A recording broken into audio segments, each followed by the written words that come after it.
Votre attention s'il vous plaît. Cet élément est en français. Contactez-nous pour savoir s'il est aussi disponible en la langue de votre préférence. Veuillez aussi noter qu'il est en audio uniquement. Dépourvu de ce fait d'image originaire. À présent, nous vous convions à suivre, depuis christequality.com et evangileeternel.com, la rubrique Bible mot à mot, ou l'explication prophétique de toute la Bible, livre par livre, chapitre par chapitre, verset par verset, mot à mot. Elle est présentée aujourd'hui par le Dr Jean-Pierre Moubenga, ministre de l'Évangile éternel. Tous les enseignements du Dr Jean-Pierre Moubenga sont disponibles sur christequality.com/jpmoubenga.html. Bonne édification au nom de notre commun Seigneur et Dieu Jésus-Christ. Amen. Le Seigneur Jésus-Christ vous bénisse encore aujourd'hui. Et la joie est la nôtre de vous savoir très nombreux à nous suivre de partout où vous êtes. Nous rappelons que nous sommes toujours dans votre tranche, la nôtre, intitulée Jésus-Christ peint en 10 minutes. Nous avions déjà pris l'ascenseur parce que nous avions commencé par Genèse chapitre 1er et nous étions déjà au verset 3. Nous avons parlé de Dieu dit pour dire que Dieu à son état initial est une pensée. Et nous avions situé ça à l'éternité, nous avions confondu ça avec l'éternité, mais lorsqu'il commence son mouvement, lorsqu'il commence à se mouvoir, la première étape de son mouvement, ça s'appelle la parole.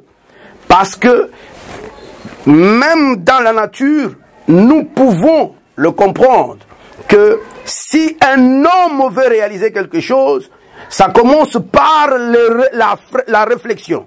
Donc les choses doivent d'abord demeurer dans sa pensée. Et lorsque les choses sont dans sa pensée, personne ne peut les connaître. Il faut que lui-même transforme sa pensée en parole pour que cela s'extériorise et finalement que cela se matérialise ou se concrétise.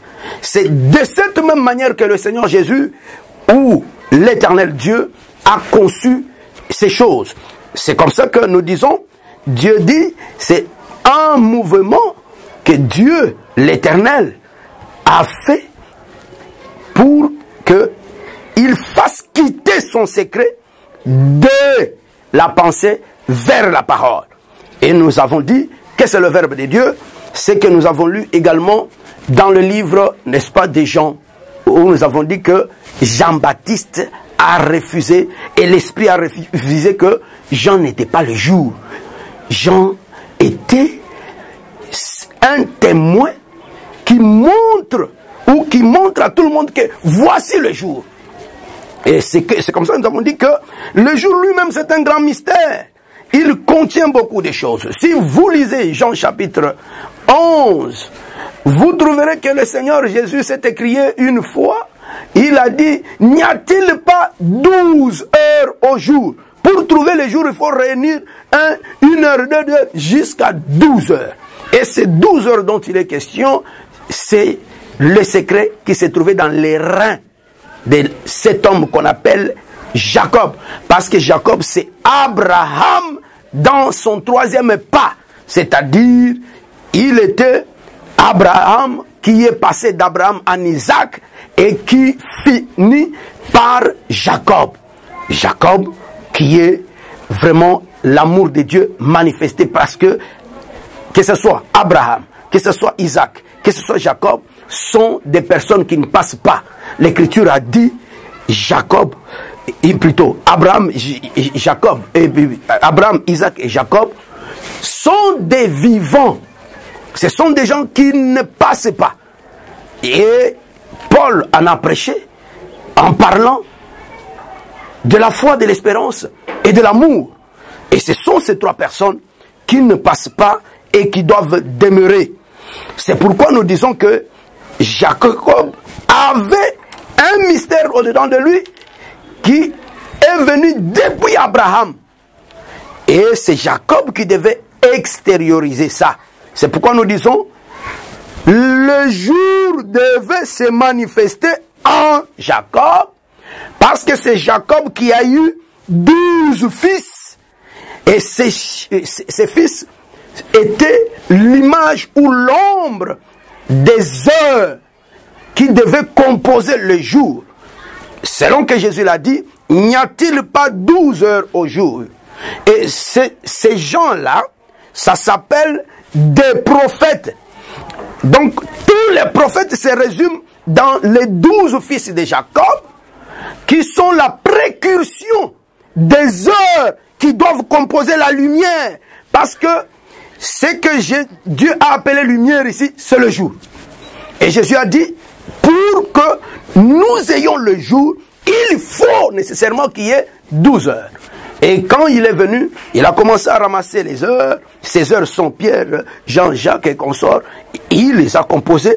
Dès qu'ils étaient au nombre des 12, alors la lumière s'est confirmée. C'est pourquoi j'ai séparé le verbe qui a dit que la lumière soit. Et d'avec et la lumière fut. Parce que la lumière soit, c'est aussi une prophétie.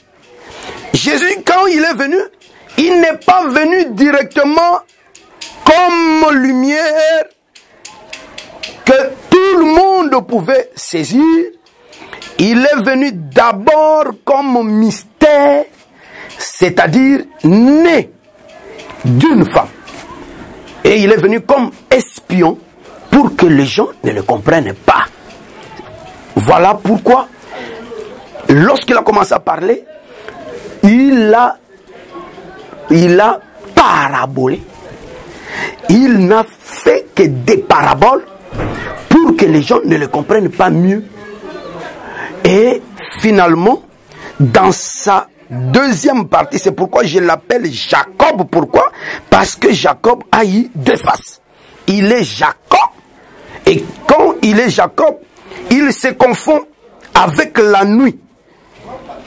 Et à l'aurore, le nom de Jacob change et devient Israël. Et c'est cet Israël qui est la révélation du mystère qui était caché déjà en Abraham.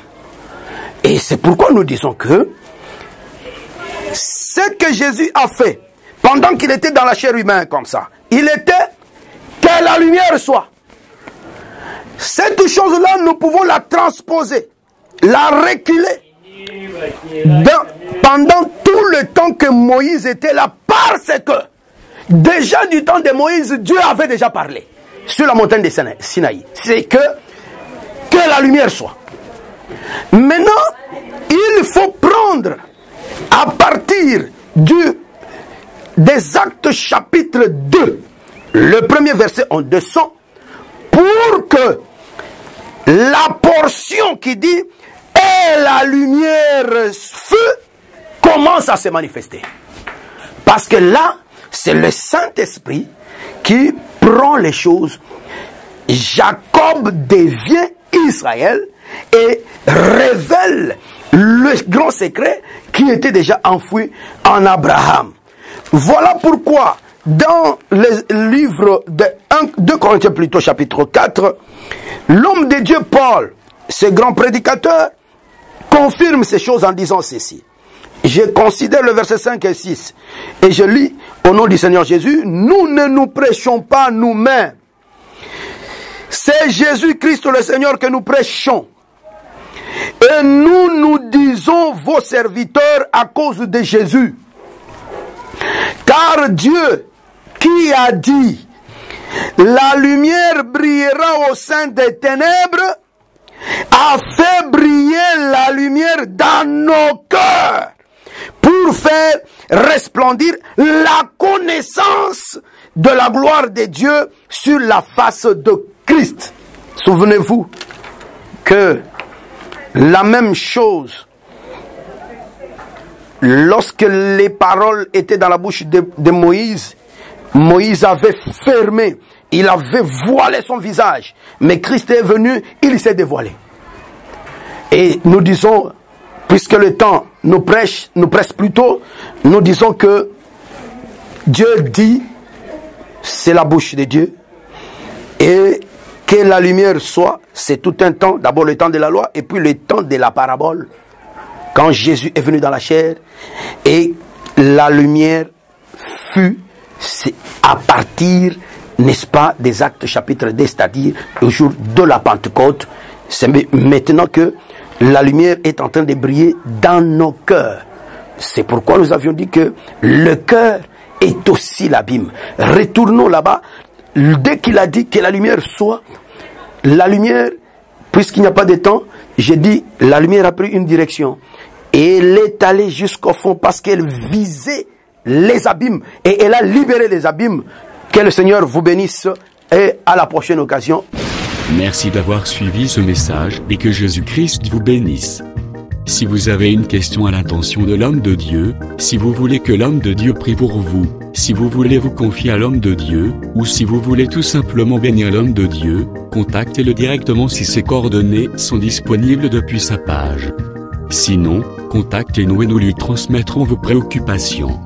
N'oubliez pas de faire un tour à notre page évangélisation pour voir en quoi vous pouvez vous rendre utile à Christ par cette œuvre. Que Dieu vous bénisse tous. Amen.